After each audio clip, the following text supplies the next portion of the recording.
In the fast-paced world of retail, technology can be a transformative force, reshaping the way businesses operate and consumers shop. Is your retail organization leveraging technology to its top capabilities? Evolving your technology capabilities can help enhance visibility into your business, decrease risk of increasing cybersecurity incidents, accelerate productivity with artificial intelligence, and more. Deeply immersed in the consumer products industry, Baker Tilly professionals bring customized solutions that can help you find the right technology fit. Visit bakertilly.com to learn more. So, Josh, thanks for joining me. Absolutely. Thanks for having me. We've been talking about it for a while. It's good to I finally know make it happen. I'm super jacked about this. So, before we get into that, we have to talk a little bit about a little bit of football here. Football You sounds guys, good. you're a Nebraska guy, I am and now. you are now. Oh, did you not grow up a Nebraska fan? I'm born in Alaska, my friend. I'm actually spent most Oh, of that's my life in right. Seattle. So I thought we were going to talk Seahawks when you mentioned football. I'm like, yes, Oh, let's we're actually playing. talk Seahawks. Let's do that one instead. That's going to be even better. That Seahawks defense was ridiculous. I Yes. don't, I don't understand them. They are just different level.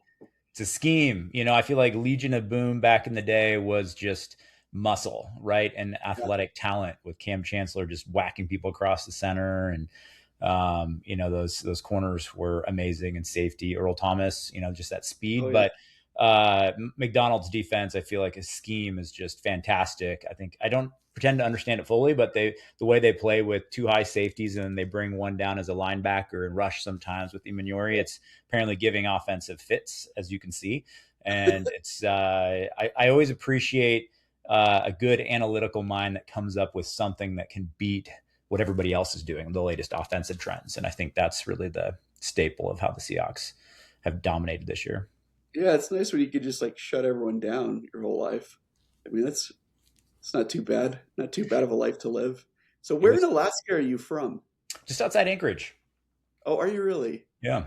And how long did you spend there? I mean, like your high So school technically, we days? moved we moved down to Washington State when I was 4, and then we'd go up to Alaska every summer until I was 16 in the motorhome for 3 months. And so, Oh, no way. yeah, my dad was an outdoorsman. He was a guide on the Kenai River, so we would go up there and we just camp out. And I loved my childhood. It was super unique. We'd count the number of moose and bears and eagles and stuff that we'd see That's on the crazy. trip up. But I remember one summer I couldn't eat salmon for like 10 years, basically, is the short version, because one summer our motorhome broke down and that's all we had. I had salmon burgers, salmon salad, salmon steak. I mean, salmon every which way you can imagine. And while it's the best salmon in the world, I was salmoned out as a kid. So I had to take a break. I've come back to it though. Um, Well, it's, I'll tell you, every one of my favorite shows on TV, they're all based in Alaska. So whether it's like Gold Rush or it's like, some Alone or whatever it is, like there's Alaskan bush people. I love those yeah. shows. I don't know what the deal is, but I don't know. It's like the primate version of me wants to just just go Have, like have you been unwind. to Alaska? No, dude, I wish I had. Dude, you got to go. I'll take you. I know.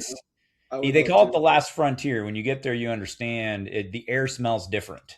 Does it It really? smells raw, fresh, and it's just yeah, it's beautiful. It's unlike it. I've been all over the world. I've been to all 7 continents, been to 84 Oh, countries, and I would say Alaska is just super unique in that that is regard. a lot of countries. 84? Yep, that's a fraction of how many I need to get to though, because my life mission is to get to all 220 countries and territories, depending on how you count it, and some things are changing from year to year. But That so is I'm not even halfway yet. Wait, so you've done the Arctic? I've done Antarctica. Yes, sir. Antarctica. Oh No yes, way. yes, You- it is. Now is that the one with all is that the penguin one or is Penguins. that yeah, Yep. that's the penguins. Yeah, That it's is so beautiful. cool, dude. It's the Great White Continent. You got to take an icebreaker pretty much to get there. You go down to Ushuaia, which they call Fine del Mundo, the end of the world, down in the southern tip of Argentina, and they just have all these icebreaker ships there, and you can go trek for a couple weeks. And so I remember doing that, and Wow. it was beautiful. The sunsets last forever there. They just these beautiful sherbets of sorbets of red and purple and pink, and these Gee, hues that just like last 4 or 5 hours. It's pretty amazing. that is unreal. Well, it's been fun getting to know you. This, the whole Spreetail team and understanding what you guys do as an Amazon accelerator is pretty remarkable.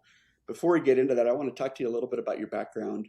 Sure. So, you've uh, you've done the Amazon, and I mean, obviously, you're from Seattle. So, was that your first major gig outside of college?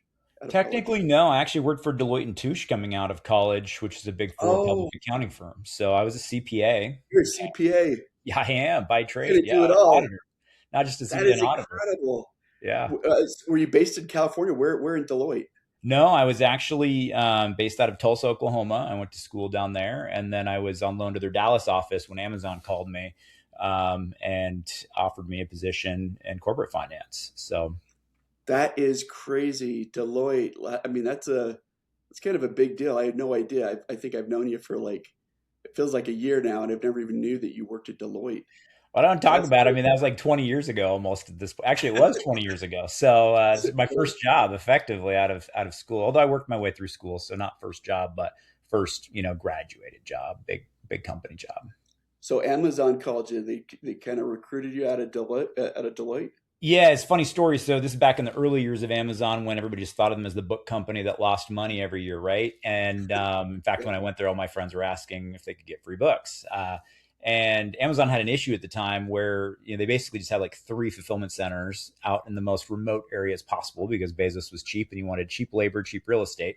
Well, imagine trying to recruit anybody to go out to work in Yeah. the offices in those areas. This is a nightmare. So they had these corporate like site controllers, these financial controllers in those sites and senior analysts. They just couldn't find anybody willing to do it. So the VP of finance at the time had a great idea. He's like, let's go find these young folks out of college, big four public accountants who are willing to go work anywhere and who don't care, right? And so that was me. I was That the was guy. I said I'd go to Siberia for the right opportunity, which I ended up eating my words later when I moved to Minneapolis for Target. But that's later in the very story. similar. Yeah. So yeah, I went into the middle of nowhere, Campbellsville, Kentucky. It's actually a dry county, one of the few dry counties in America. Very small. I mostly say that to say it's unique. It's out in the middle of nowhere. And it was a great experience. I learned a lot, but all you do is work when you're there. There's nothing else to do. That is incredible. So where are the other two? So you got Kentucky. At the time, it was Reno, Nevada, but technically it's not exactly in Reno. I forget the exact location that it's at. The other one was Campbellsville. Not so Campbellsville, Kentucky is where I was at, and then Coffeyville, Kansas, which is also in the middle of nowhere, right on the border of Oklahoma Yeah. and Kansas. In fact, that I then moved to that. So I worked at the two most remote sites at Amazon at the time. Now Amazon has hundreds of facilities in the U.S. But at the time those were our three big. We call them our automated sortable facilities, and it's where most of the volume happened at Amazon. Reno is fascinating because like you go in there and I mean, sorry from people from Reno, it's a total pit, but it's right next to Tahoe, which is incredible. Beautiful. So it's like you just go from, not the best experience to like heaven just instantly within 20 minutes. I Yeah. mean, it's nuts. So now it's been really fascinating kind of watching Amazon. I was looking at their stock, I don't know, a year or two ago, and I was like, I've never seen this before and maybe it's changed the last couple of years, but it never went down. It just consistently just climbed. I was like, what is going on here? I mean, what, how does that even happen? Ironically, actually, when I started at Amazon, this was 2006, so literally 20 years ago, the stock price was around $20 a share. It had gone all the way down to like $1 to $2 a share, and it had been Really? up to 100 prior to that. So I worked alongside all these folks who had literally been there from the beginning, telling me that, hey, I had stock that was worth millions, and then it was worth nothing. And so the Wow. one thing they beat into my head was like, hey, the next time it goes up, you should make sure you sell as it goes because we really regret. Now, Yeah. me being a good finance person, diversifying every year, I would sell my stock. Now I wish I'd kept it all, but I Yeah. still have some. But I can't complain. It was Amazon continued to grow and eventually grow profitably. Right? Actually, we're always more profitable than people realize. We just Bezos kept investing it into future investments. Mm. And over the course of time, the market rewarded that. And you look at the free cash flow they generate and the profit they generate, and they justify those returns. Now, at some point, you got to say how much more can they grow their profit and cash flow? Are they starting to get too big for their britches? We'll let the market decide that and Amazon's performance. But yeah, I mean, when I was there, we were about 6 billion when I joined. I left about 250 billion. Amazon's close to a trillion in terms of their total sales. If you think about third Holy, party sales today, and then you look at the margins they have on AWS and their other business segments that are just, future businesses with AI. They're market dominators. So they absolutely deserve the increased share price that they get. It's wow. phenomenal what they've achieved. I mean, What did it's you do for them? What was your job? Oh gosh, I had so many jobs. I was there almost a decade, which in Amazon years is like 30 years anywhere else. I feel Yeah. like my job changed every 3 to 6 months. But at its core, I oversaw their fulfillment centers and their supply chain expenses is a good way to think about it. So I would help kind of decide where's the right place to place a building, what's the trade off between real estate, labor cost, and transportation. How do we make sure we're controlling those expenses? It was the second largest P&L line item after COGS on Amazon's P&L. And so I got to oversee that multi-billion dollar budget and help them think about, plans for the future and controlling their CapEx spend, make sure we're deploying those resources thoughtfully. And the second phase of my Amazon career was overseeing Amazon's technology costs. So I supported their CIO at the time, which was interesting because Jassy at the time was the peer of that CIO leading AWS. And so we'd sit in these meetings where they'd argue, architecture, right? Like what's the best way for Amazon to build internally? Or what's the best way for Amazon to build for externally and the best products? And so I got to oversee the corporate IT cost and all the developers and roadmaps and making sure we're working on the right things to drive the right growth for the company. And that was one of my favorite jobs. I got to see That the whole is company's true. strategy out like 10 years.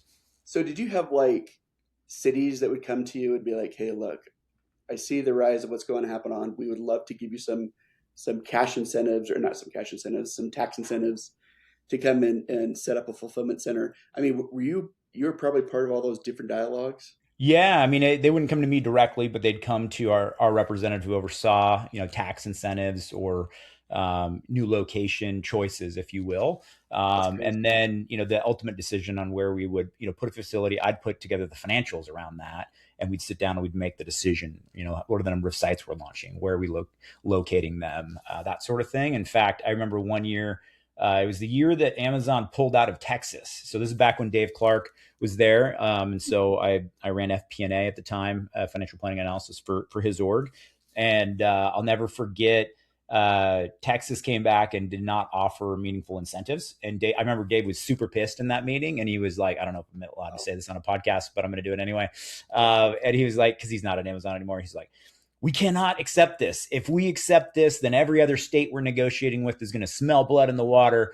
Like he's like, we're pulling out. And we had already we needed to have the facility there. There's demand in Texas. You can't avoid Texas. Yeah. And so when he pulled back the plans for it, suddenly we got in a fight. The comptroller for Texas decided to come after us and say, hey, you guys struck a sweetheart agreement 5-6 years ago. You're going to owe us back taxes on that. Like they started picking away at Jeez. it. And then that escalated. And then Dave was like, well, pull everything out of Texas, shut down Texas. And I mean, this is when we're like trying to build 10 to 20 buildings a year. We didn't have enough capacity. We're growing so fast. So the idea of shutting down anything Personal vendetta. was Oh not man. not good. And of course, ironically, 2-3 years later is inevitable. They had to go back to Texas. But I mean, we're relocating people, firing folks. I just remember in that moment being like, wow, that's a quick way to escalate things. I understood his I'd have to pass. strategy, but at the same token, I'm like, dude, like you got to make sure ego stays, in check. And I'm sure everybody will have a different perspective on whether that was a right or wrong decision. From my seat at the time, I was like, I think we just wasted a bunch of time and resources. I don't know if Mississippi really cared that we got in a fight with Texas or not. But yeah, it was comical. Interesting. And then you went up to Target. What years were you there?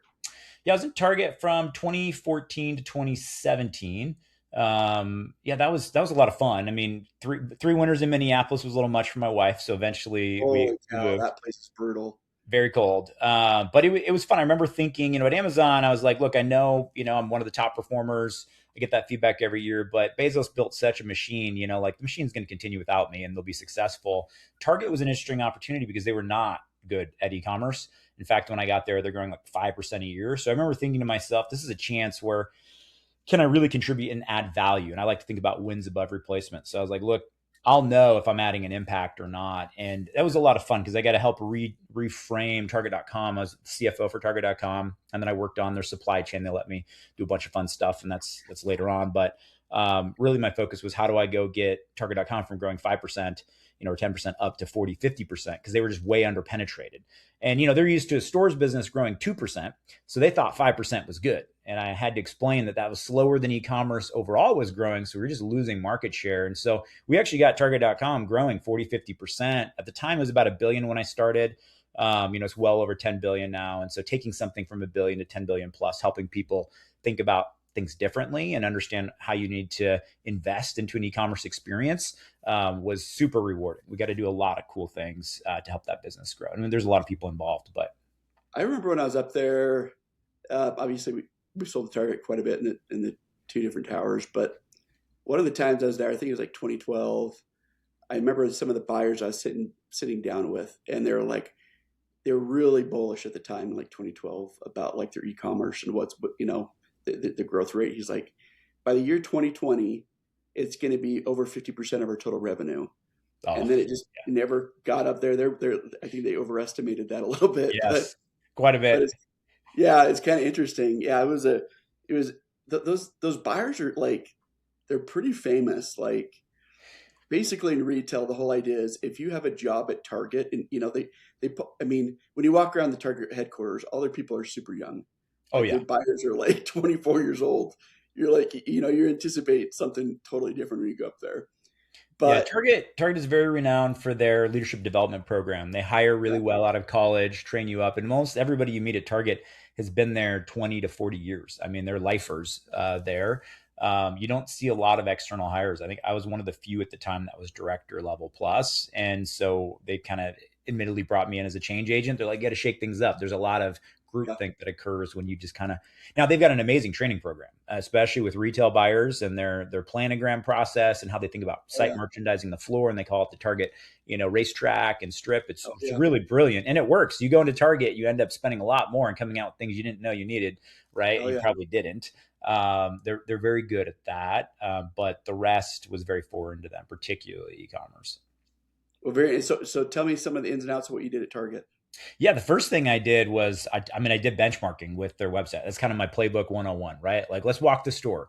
What does our e-commerce experience look like compared to, Yeah, Amazon or, somebody else? And the first thing you see back in that time was Target was promising like we had ranges and they were pretty much 7 to 10 day ship speeds, sometimes more. That is not attractive to really anyone. And yeah, ironically, when I started peeling back the onion, I realized Target actually shipped on average 3 to 5 days, right? So our real speed was way faster, but we didn't have a mechanism to understand. Ended up calling it available to promise, which is where's the inventory located, where's the prospective buyer located, and then how do we calculate how long it's going to take to get there and make promises such that we can deliver it. And so that was probably initiative number one that I really championed for Target.com, which was let's decrease our ship speeds, yeah, have better ship time promises. I knew that would have a material impact on conversion. And I saw that in the data at Amazon. Everybody knows it in e-commerce, but that was super transformative. That was like a 30, 40% plus growth initiative alone. Second thing was advertising. So Target really didn't think about their website as an advertising asset. They thought about it in the sense of product. They didn't think, oh, I can sell this to Southwest Airlines. They were one of the top 5 most visited sites in the U.S. And wow, so we actually put together a business case during the period where Target went through layoffs, which was super painful. I feel like I was proverbially going through layoffs when I was at Target. Another oh, story, yeah, but in the middle of layoffs, it was the only area we hired. And I remember I brought the business case personally to the CEO at the time, and we invested into that team. And now that's a massive profit center for Target. I think it's north of $1 billion. They don't fully disclose it as a separate segment. But when I was there, I helped grow that. I mean, it was hundreds of millions of incremental profit while I was there. And yeah. I knew that long-term, that was a multi-billion-dollar idea. I mean, you see Amazon's making 70 billion on ads today. Target now has that asset. And so that was the second one that I invested in. There's a lot of others. There were ship from store, those sorts of things, pick up in store, out of stocks, RFID, inventory accuracy. But those would be the two big ones that I Before, really focused on. before we jump into Spreetail and what you guys do, there's been a lot of news about Target recently, and you've kind of seen the decline over the last 5 years. What's your take on that? Yeah, I want to be careful. I have a lot of friends at Target. They're also one of a top channel for us. I actually worked for Michael Fidelki, their new CEO. Yeah, I think about it in a few different ways. I remember when I did make the decision to leave Target, I remember not having the best feelings about whether they were investing into the future. And I thought they were very focused on the short term. And I think there's some truth to that. If you look at it, they don't have a lot of big bets. I think they have saturated the market a little bit in the US. They're one of the only companies in the Fortune 500 to not be international. I do think they probably need to start thinking about bigger growth engines. I've not seen Fidelki's new playbook, so I don't know what their latest greatest plans are, but I do think that there is some short-term thinking and they need some more longer-term thinking, some more 100%. innovations. That would be my outside in perspective, and as well as what I thought when I was leaving. That said, I got to give him credit because when I was leaving, I was probably more pessimistic. I say Brian Cornell invested into stores, fixing up the stores. It worked. We had to get Target to $100 billion plan. I think Target at the time was maybe 70 billion when I left. They got to 100 billion. Now Yeah. their growth prospects from here, and they've not been doing very well the last few years. So now they need that next plan. So I'd give Brian kudos. He got him to 100 billion. Got through that horrible time where they had, the credit card fiasco. I think they basically had a privacy issue, leaked people's credit cards. It was this big thing. Mm. Target Canada was losing billions of dollars, and so he helped navigate them out of that, stabilize the company, get them to some goals that they had not achieved. But now they're underachieving, and they need that next what's that next plan? And so I hope Fidelki has that. He's probably the best blend of an internal candidate who typically was more innovative than the others that I saw at Target. But he's also been there long enough that I think he's a nice tether to the old company culture, whether that weighs him down or whether he's able to bridge that in a meaningful way. I think time will tell. Brands are kind of seeing this shift where, new and innovative brands, up and coming brands, would have a lot easier of a time getting placed through 100 store tests or .com, whatever it is, through Target than through Walmart. And it's kind of Yeah. switched. It's switched a little bit. There used to be a lot of as seen on TV, planograms.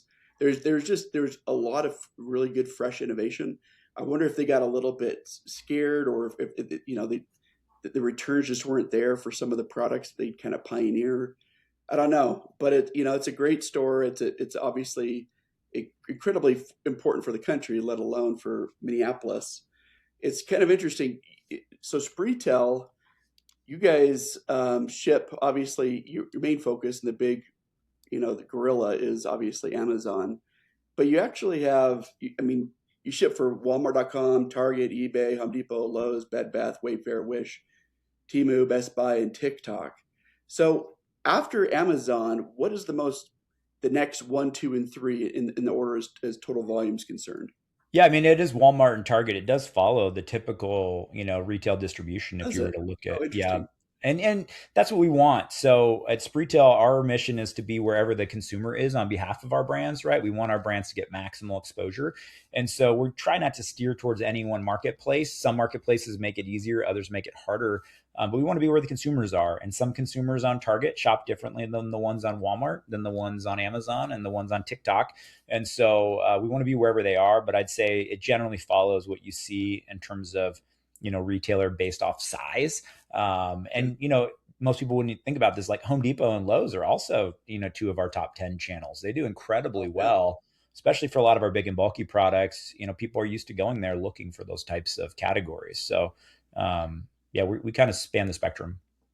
So this is a fascinating part. So we're going to start kind of and talk about Amazon 101. I mean, for me, who's been a brand guy for the last 20 years, a lot of brands in certain categories in different verticals, like, for example, consumer electronics or fashion apparel. There's quite a few of them, actually, where they're very timid to launch on Amazon. Yeah. And they feel like you had to either choose it or not choose it, but you can't kind of do both. And now it feels like everybody's kind of adopted, and almost everybody's on Amazon. That's how it feels to me. Is that I a think correct? that's I think that's pretty accurate. There's still a few holdouts. I mean, I think there always will be. Every brand's entitled to their strategy, and I understand Yeah. it. I have some that are primarily not on Amazon, and we support that. So, each brand's got to kind of pick your lane. But I think you're accurate. Most folks over the course of time have realized that if you're not on Amazon, right, somebody else is filling that void, and they may be filling the void with counterfeit products. So you don't get to control your own narrative, and that's a big downside. Sometimes not playing on Amazon is a more costly choice than playing on it. because Yeah. other people come in with fake products that look like your brand, and you don't have the ability or the tools to effectively block that. When you're selling on Amazon, you do. It's called brand registry, and you've got those relationships and escalation paths. So for multiple reasons, we generally find, with few exceptions, that being on Amazon is just better for your brand and your control across the internet than not. Getting your product into retail doesn't have to mean expensive trade shows or endless emails. Volcanic Retail is a 24/7 B2B marketplace that connects brands directly with the buyers who are actively sourcing products. Think of it as a smarter way to sell wholesale. You can showcase your products, tell your brand story, message buyers directly, and track buying seasons all in one place. No cancellations, no wasted budgets, just real connections and real retail opportunities. Step up your retail strategy with Volcanic Retail. Create your free account at volcanicretail.com. So kind of thinking about Amazon's core competency is always the smaller products, the easy pick pack. Like you're thinking about like small consumer electronics, or you think about supplements, something where you can grab really quickly and it's all automated and it ships out same day and it arrives. But what you guys have found at Spreetail is there's a lot of big and bulky items that if you're placed into Amazon, it's going to cost you a lot more. I mean, it could eat up a lot of your margins because that's not Oh their yeah. core competency. Can you expand on that? Yeah. So, and then just give you context, even when I was at Amazon, we didn't like the big bulky stuff. We called it our non-con or non-conveyable product. And sits in a separate facility and a separate network inside Amazon. It's just super expensive to store, right? This heavy, bulky stuff, hard to fulfill. We didn't really like it. We did it because we wanted to be the everything store and support all the products, Yeah. but it's just not cost effective. And so wherever possible, we would go ask brands to do it themselves, to drop ship or ship directly from their facilities versus Amazon trying to pay for that storage. And so there's always kind of been a natural, hey, I don't love this. This isn't automatable. This doesn't fit with our robotics. It's not the small cube, high volume product. And so that natural barrier to entry you see show up in the pricing. If you look at the cost to fulfill those items on FBA, it's incredibly expensive to the point where most of those items just don't make sense. Like the margin structure is not there. You'd be losing money. It's just an impediment. And then I think the second thing that shows up is because it's expensive to handle these products, very few people are willing to put in the money, the expense, and the time to do it correctly to where you can have fast ship speed. So it's slow and cheap ship speed. And so now when a consumer is looking at something taking 10 days, 14 days to get that, that just doesn't convert the same way. Your marketing efficiency goes down. It's a barrier to entry. And so that's been our focus at Spreetail, is really solving that. It's an underserved niche in the market. It's a big niche. It's several $100 billion of big and bulky products. And so that's That's we yeah, I mean it's big. We're well over a billion at Spreetail, and we think we've got a lot of room to grow into that market. But our focus is how do I ship trampolines same day, next day to 80% of the country and cost effectively. Generally, I'm about half the cost of most any other solution out there. Now, I'm maybe a little less than that after you consider the margin that I need to make on it. But generally speaking, that gives me an advantage to come in and add value because I can do it cheaper and then faster. And that drives higher conversion and sales for folks so they can actually have that assortment online that Amazon, 1P, and others don't actually want and aren't buying because it's not a cost effective for them either. Yeah, it's interesting. And just talk about my own Amazon habits. Like I'm always looking at ship speed. Because like if I'm going to go buy a ladder or something and it's going to take me 5 days, I mean, I'm just going to go down to Lowe's or Home Depot and just buy the ladder, right? Yeah. Because a lot of times you just have to get through some things that are like critically important. And so I think I don't know if I heard it from you, somebody from the Spreetail team, that essentially a day that you knock off on ship speed is like a 14% lift in conversion. It's Is pretty that right? close. Yeah, 10 to 15%. I mean, it depends on the product. We've seen some more, some less, but generally speaking, it's pretty material. If I take a brand that's, got a especially if they're showing a ship window, right? Consumers like specific dates. If you say Yeah. it's going to be between, February 28th and March 5th, that changes things in a big way. But when I see a brand that's got like a, 5, 7 day ship window and I take them down to next day shipping for 80% of their, page views, I'll see close to 100% lift. It's So is it so crazy. is it typically that's ridiculous, by the way. I Yeah. mean, talk about a business ad. So let me get this straight. Is this issue a problem with all of the other big dot coms, or is this almost is this just an Amazon thing where they don't fulfill big No, and this is bulky? this is a marketplace, market-wide gap, and so we see it Universal. across the board. Now, different sites will feel it in different ways. Certainly, the Amazon consumer we see respond to speed in a more pronounced way than the consumer on Walmart, which is predominantly price sensitive. However, they still convert better when you show faster ship speed. Just instead of like that 14% bump, you might be like a 7 or 8% bump. I mean, that's still a big bump if you compound it across 5, 6 day improvement. But it does vary from site. But I'd say every single site you see the same truth, which is very few big and bulky items are available fast. Most of them are expensive and therefore they're priced higher, and they all convert and grow the business faster the shorter you narrow that ship window. So with big and bulky, does Amazon, if they bought the goods and it's it's a 1P partnership, Mm-hmm. do they order the products? Like it seems like they almost sometimes have like a lot of out of stock delivery problems with big and bulky. Do I have that right? We do see that as a general rule. I think I can't say why, right? I've not been at Amazon for over 10 years now, so Yeah, it's hard for me to say what's going on. But my hypothesis would be often with those big and bulky items, you don't see the same velocity you see with smaller ones, and so they yeah, buy less. They don't always position them in the right nodes, and so they have higher out of stock. It's harder for some of those big and bulky items. Also tend to be more seasonally oriented, right? It right. might be like a snowblower for the winter, or pool for the summer, something like that, that has seasonality to it. And so predicting that is historically very challenging. And so I generally see most brands I look at in these categories are out of stock over 10% of the time on Amazon, which is, again, whether that's Amazon side and they're ordering, or whether it's, they ran out of it and they didn't get it to them in time, the brand side issues, it's hard for me to always know, but the outcome is higher out of stock for sure. So let's talk about the different fulfillment centers you have. So what are the locations first off? What are the So we have 7 in the U.S. We have several in Canada. We have 3 in Europe. But generally speaking, the best way to think about it is we position our network close to the consumer, and so we've got all the coast covered. Middle America, we're very thoughtful about making sure the inventory is somewhere that it can get to a high population center very, very quickly, very and that's quickly? incredibly important, which is a big barrier to entry. Like, you can't do seller fulfilled prime, which we're the largest provider of, if you don't have a very large network. It's got to be north of 5 buildings. Really, I think over 7 to be optimal, but it requires a lot of capital to do correctly. So this is kind of interesting. So the seller fulfilled prime, it seems like there's only like a, I don't know, maybe this is completely wrong.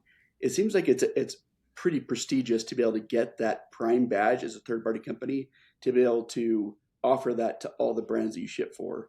I mean, I'd imagine it's probably really rigorous and take a long time to get I like think fully. that's fair. We probably underappreciated how hard it is because we were one of the early ones, and then we've been kind of the leader in seller fulfilled prime for North America for a long time now. And it's costly. Like, every year they kind of raise the bar. And in fact, I actually argue. I was telling some folks at Amazon the other day, it's harder. The standards are higher for us to fulfill through seller fulfilled prime than it is for Amazon's own network and what they do. And so we've learned that more the last year or so as we've tried to help some of our brand partners get seller fulfilled prime because they wanted to do it on their account versus our account. And that's a conversation for another day. But the short version is we realized Amazon only gives you 3 chances to do it. After that, you're blacklisted. And even if you can get it in their trial period, you have to maintain these metrics at a very high level. On time delivery, you got to ship everything same day, right? You have to have late cutoff. You got to have fast ship speeds and glance views. You got to make sure that you're getting on time delivery and managing your carriers. And so all of these things can be very challenging to maintain. And if you get a few strikes, you're cut out of the program. And we see a lot of churn in the program. Not for us, but a lot of the partners we've been talking to have tried it for years and failed or been blocked. It's not easy to meet Amazon standards, particularly in this It product just class.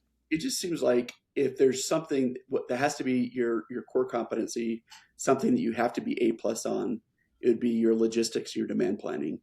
Is That's that exactly right? 100%. So Yes. tell Most me a little. I mean, I can't imagine how much how much thought process goes into like, okay, this much inventory we're going to be purchasing from this vendor, and this is the specific location it has to hit, and then these have to go out. I mean, I imagine just even like the balancing between different fulfillment centers is really difficult because you don't want one fulfillment center to have all of one brand and none Correct. of the other brands. I can't imagine how detailed that gets. Very detailed. It's one of our core competencies. So we're generally over 97% plus in stock, and we maintain over a 90% node in stock rate, which both are best in class for our categories. A lot of my brands will be less than 1% out of stock across the entire year. That's Now, crazy. and we try and avoid, there's a couple ways you could do that in an unhealthy way. You could just buy way too much inventory, right, and have an incredible amount of working capital. We've actually doubled our turns the last few years, so we've actually tried to do it in a very working capital efficient way. Most brands I work with, I can save half their working capital because we'll also just be more efficient at flowing through our network. But it is not easy. It's one of our secret sauce. I know the next question is usually, well, how do you do it? And I'm not going to go into all the details, but up to That's say fine. what you described at a macro level is exactly right. Like, we have to work very tightly with our brands, and we do sit down to understand their specific products, their promotional plans, the competition, what's happening in their markets, their categories, the econometrics, and then in season management, trying to adjust super real time to say, based off your lead times, your production capacity, when is this going to land, when is it going to be picked up? Everything has to be orchestrated very tightly. And then we have to monitor the real time consumer behavior at a zip code level.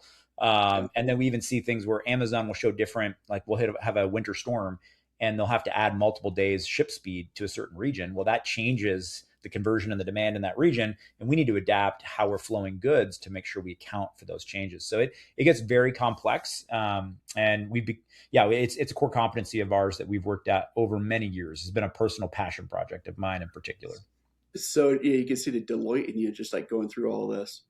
So give me two case studies where you've seen like big improvements, and then give me one that didn't go well, and your like analysis on why it probably didn't, looking back. In that category, just in general, you mean like In general, just a um, specific brand. yeah, so a couple, I'd say one, a company called Crown Shades. And so when I talk about like taking a brand that's doing 7 day plus ship speeds and bringing them down to 1 day and seeing 100% improvement, I'm not talking about like a $400,000 brand growing to 800,000. I mean, we're talking about a $20 million brand becoming a $40 million brand almost overnight. Massive deal. Yeah. And so, that's one example where we took that brand, we, got them on Prime. They didn't have Prime before on those products. They make great canopies, by the way, Crown Shades.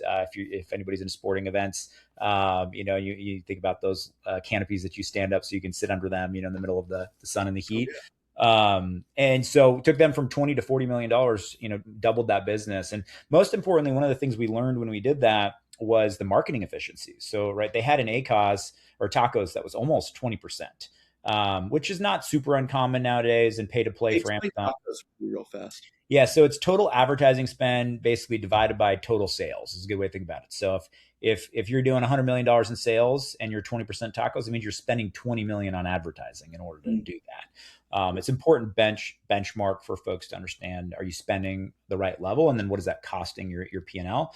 So they were almost 20% after rolling out the enhanced ship speed, getting the inventory deployed, getting their network in stock to be over 97% in the right nodes and promising the right speeds. Because that's the other thing most people don't think about. You can build the speed, you can have the inventory position, but can you tell Amazon, Target, Walmart that? And can you message it to the consumers such that the gap between your actual speed and your promised speed is very small? They need to be very similar, right? And so that's the next secret sauce. And I spent millions of dollars building a system that helps us do that effectively. But once we did that, we saw that their advertising efficiency improved. It cut it almost in half. So now you think about taking a tacos of 20%, getting it down to 10%, and if you're a $100 million brand, you just save $10 million back to Oh EBITDA. yeah. So a lot of people don't think about fulfillment cost and the trade-off, which is, I actually don't know. They didn't disclose to us what their cost per unit was before. But even if, let's say, they're used to slow and cheap, and now I charge them an extra dollar or two per package, usually we're about the same. But if I charge them an extra dollar or two, you now saved $10 million in advertising. And so you're way ahead. People need to think about the total economics. And I kind of come from that background and I geek out on those things a little bit, but it's one of the common traps I see. People don't realize the total cost of e-commerce. You got to look at how these things intertwine and work together. And so that's probably case study one. Yeah. Number two. Number two, charge point. I don't know if do you have an electric vehicle? No. Okay. I just So most people who have an electric vehicle, they've heard of ChargePoint. ChargePoint is the largest oh yeah, charge. duh, I know ChargePoint. Yeah, Yeah, yeah, you're that's good. right. So they make so we sell all of their basically at home electric chargers that most folks would buy and store for consumer use. They were working with one PB4. They had reasonably high out of stocks. It was over 10%. And despite being in Amazon's network, their ship speeds were not particularly great. I think they averaged 2 to 3 days. So this is an instance where I took someone from 2 to 3 days down to 1.5. And they may have actually averaged closer to 1.3 days true click to deliver. And then we also deployed advertising for them and enhanced their content. And so this was a case study where we did maybe 3 or 4 of the top 10 things we do for Spreetail, and those things added up. So the ship speed improvement got them Yep. basically another 14 to 15% growth. Wow. Then the in stock improvement, we got them down to like basically 1% or less out of stock, got them another 10% growth. Then the Jeez. advertising, we started deploying. Well, we started first, we improved the content because you don't want to do the advertising without the improved content. We got them A plus content that better told the differentiation between their chargers versus the other chargers. And once we did that and we split tested this, we saw another 8% growth on the Oh, content. oh, Then you layer in advertising. So we started deploying advertising dollars because now we could do it more efficiently because we had higher conversion, we had better content, and we started deploying advertising dollars, which we funded from our P&L and collaboration with them was kind of like half and half. All of a sudden, they were already number one in their category, but now they grew over 40%. And this is a year where EVs were growing 0%, right? This is when the rug kind of came out, you know, what year is this?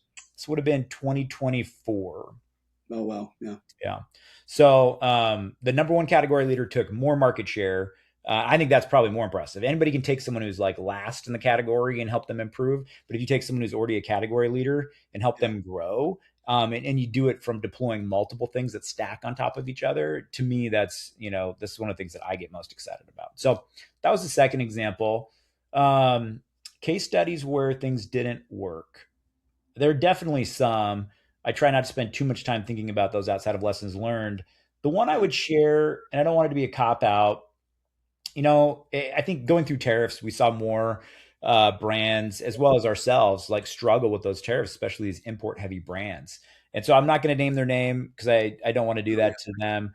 But they're in a tough category where they basically had all of these direct Chinese manufacturers come in and sell essentially the same product at half the price. Wow. And they didn't have enough differentiation in their product to be successful. So despite having ship speed, despite having good in stocks, despite having the operational excellence, at some point it's your product and it's the price that the consumers are looking at that's ultimately going to drive it. Like we can do certain things to protect it, we can do certain things to boost it, but like at some Yeah. point if somebody else is seeing 50% off, it's just not going to work. And so that company unfortunately did not make it. I think they're still probably going through what does life look like at, being a much smaller business.